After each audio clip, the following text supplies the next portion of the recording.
The silent wolf doesn't need to announce it's hungry. He watches. While everyone barks, he calculates. Who makes noise rarely bites. While others fight for attention, he studies. The wind, the scent, the distraction, and when he strikes, it's deadly. Being a wolf isn't chasing everything. It's knowing what's worth the strike and having cold blood to wait for the right moment.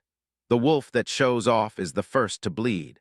The one who moves in silence is the only one who returns to the cave with blood on his teeth. He doesn't talk about goals, doesn't post plans. While you dream about success, he's already chewing on his. The world doesn't listen to the one who shouts. It respects the one who acts in silence, because noise doesn't scare. Silent hunger does.